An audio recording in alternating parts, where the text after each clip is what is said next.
7 prophetic message परमेश्वर ने मुझे दिए हैं, और आप इसको अगर भविष्यवाणी कहोगे तो कुछ गलत नहीं होगा। उसने मुझे एक के बाद एक बात बताई, तो मैं लिख लाया कि मैं बताऊंगा, और इसे आप प्रेयर पॉइंट भी बनाएं तो अच्छा होगा, और इसके अनुसार आप सतर्क हो जाएं तो भी अच्छा होगा। देखो, पहला जो उसने मुझे प्रोफेटिक मैसेज दिया वो ये, मैं एक प्रार्थना करता हूँ, परमेश्वर का आत्मा आपको समझ दे कि आप इसे रिसीव कर पाएँ, और आप इसको हल्के से ना लें वरन गंभीरता से लें, और इन प्रोफेटिक मैसेजेस के अनुसार परमेश्वर आपको ब्लेस करे। आमीन। तो पहली बात उसने मुझे कहा, भविष्य में केवल इस बात पर ध्यान दिया जाएगा कि मसीह में लोग क्यों जा रहे हैं, क्योंकि अभी और भी लोग मसीह में आएंगे जो रोकने से नहीं रुकेंगे। पहला प्रोफेटिक मैसेज है ये। उसने मुझे बताया भविष्य में केवल इस बात पर ध्यान दिया जाएगा। किन लोगों के द्वारा ध्यान दिया जाएगा? वो लोग कोई भी हो सकते हैं, वो वर्ल्ड लीडर हो सकते हैं, वो सत्ताधारी लोग हो सकते हैं, वो इन्फ्लुएंशियल पीपल हो सकते हैं, वो पैसे वाले लोग हो सकते हैं, वो चिढ़ने वाले, वो नफरत करने वाले लोग हो सकते हैं, जो केवल इस बात पर ध्यान देंगे भविष्य में, अब से आगे, आज से आगे इस पर नजर रहेगी और ध्यान दिया जाएगा कि मसीह में लोग क्यों जा रहे हैं। They will analyse each and everything of the going of people in Christ. They will analyse, लोग एनालाइज करेंगे कि ऐसा क्या है कि ये लोग यीशु मसीह के पीछे जा रहे हैं, ध्यान देंगे। और जब ऐसा करेंगे तो ऐसा करने के द्वारा वो कुछ सिमिलैरिटी लेकर के आएंगे जिससे कि लोग उधर ना जाएं, इधर ही रह जाएं। लेकिन ये फेल हो जाएगा, ये फेल हो जाएगा, क्योंकि परमेश्वर ने मुझे बताया कि अभी तो और भी लोग आएंगे, उसकी चरागाह की ओर लौट कर आएंगे, और लोग आएंगे। ये पहली बात मैं बता रहा हूं आपको, प्रोफेटिकली लोग और भी आएंगे, और भी लोग आएंगे, रोकने से नहीं रुकेंगे। इतने लोग आएंगे कि रोकने से नहीं रुकेंगे। प्लान बनाया जाएगा कि इनको रोको, प्लान बनाया जाएगा, योजना बनाई जाएगी, एनालाइज किया जाएगा, ऐसी चीजें इंट्रोड्यूस की जाएंगी जो आसानी से धोखा देने लायक होंगी, लेकिन लोग नहीं रुकेंगे, लोग नहीं रुकेंगे। ये वो ज्योति है जो अंधकार में चमकी थी, इसे कोई बुझा नहीं पाएगा। बाइबल कहती है अंधकार उस पर प्रबल नहीं हुआ, तो अंधकार प्रबल नहीं होगा। उस समय भी नहीं हुआ था, अभी भी नहीं होगा। लेकिन इस बात को ध्यान देंगे, आप देखना कि ऐसा ही होगा कि भविष्य में लोग इस बात पर ध्यान देंगे कि लोग मसीह में क्यों जा रहे हैं, मसीह में लोग क्यों जा रहे हैं। लेकिन जो कुछ भी ध्यान देने के बाद वो करेंगे वो सब असफल हो जाएगा। ठीक है, तो अंधकार प्रबल नहीं हुआ था तो अंधकार आगे भी प्रबल नहीं होगा, कुछ नहीं कर पाएंगे लोग। हालेलुया। दूसरी बात उसने मुझे बताई, बहुत से नियम, कानून और धाराओं का इस्तेमाल करके भय उत्पन्न करने की कोशिश की जाएगी, लेकिन लोग मरना पसंद करेंगे, रुकना नहीं। दूसरी बात उसने मुझे बताई कि बहुत से नियम, कानून और धाराओं का इस्तेमाल करके भय उत्पन्न करने की कोशिश की जाएगी, लेकिन लोग मरना पसंद करेंगे, रुकना पसंद नहीं करेंगे। लोग मरना पसंद करेंगे क्योंकि परमेश्वर की ओर से खिंचाव इतना स्ट्रांग होगा कि दूसरा खिंचाव और रुकाव फेल हो जाएगा। यहां पर भी हालेलुया, हालेलुया। जो परमेश्वर से डरते हैं फिर वो किसी से नहीं डरते, फिर वो किसी कानून और किसी धाराओं से नहीं डरते हैं, स्पेशली जब वो कानून और धाराएं मैनिपुलेट करके लोगों के लिए उपयोग की जाए तो। ये दूसरा मैसेज उसने मुझे दिया कि यहां पर भी ये फेल होंगे। हालेलुया। तीसरी बात उसने मुझे बताई कि परमेश्वर से डरने वाले अलग और ठहरने वाले लोग अलग किए जाएंगे। परमेश्वर से डरने वाले अलग, परमेश्वर डरने वाले लोगों को अलग और ठहरने वाले लोगों को अलग करेगा। जो डरने वाले होंगे दुनिया से वो अलग, और जो ठहरने वाले होंगे परमेश्वर में वो अलग किए जाएंगे।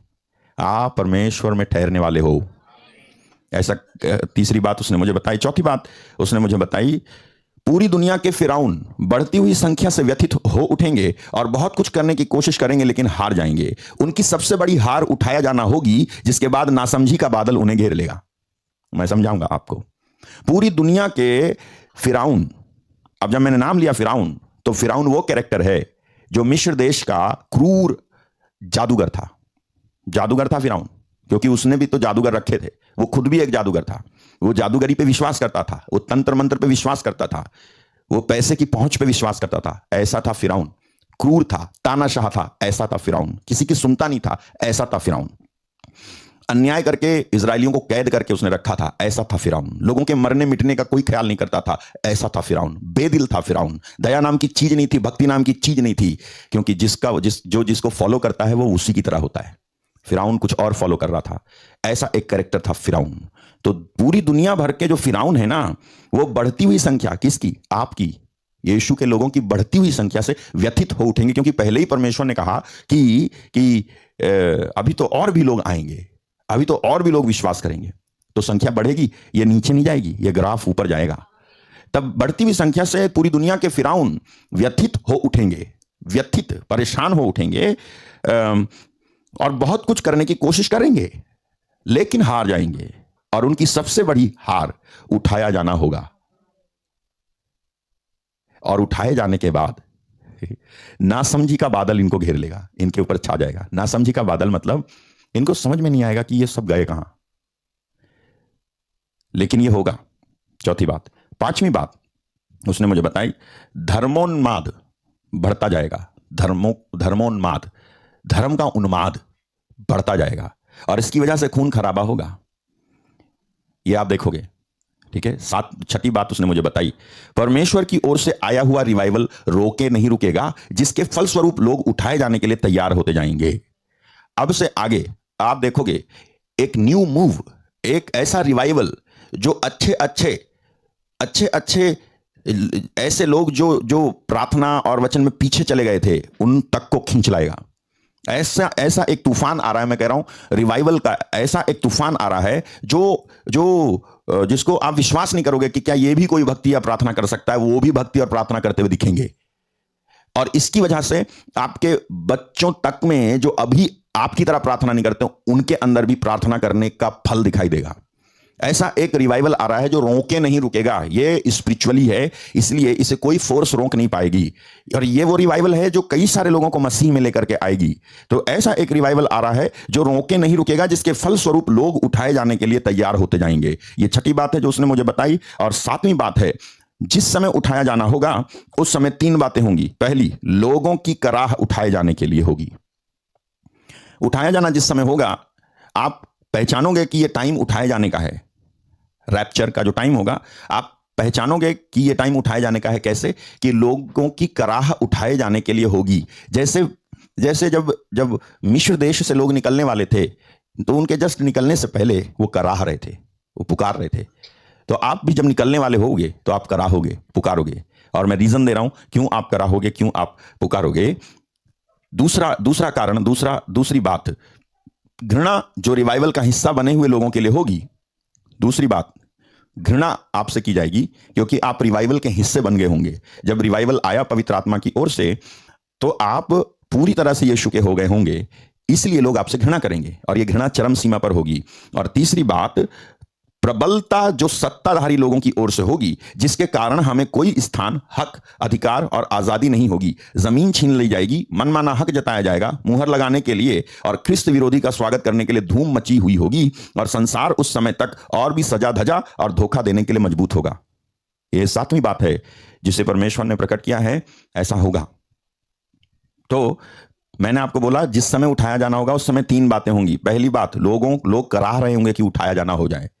दूसरी बात, घृणा जो रिवाइवल का हिस्सा बने हुए लोगों के प्रति लोग दिखाएंगे।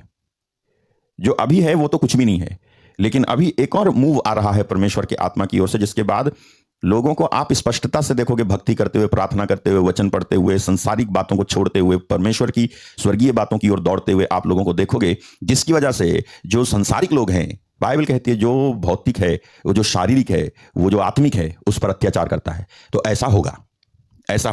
और दूसरी बात मैंने बताई, घृणा करेंगे। और तीसरी बात मैंने बताई, प्रबलता जो सत्ताधारी लोगों की ओर से होगी। मतलब सत्ताधारी लोग, पैसे वाले लोग और भी ज्यादा प्रबल होकर के आपके साथ अन्याय और अत्याचार करेंगे, जिसके कारण हमें कोई स्थान, हक, अधिकार, आजादी नहीं होगी।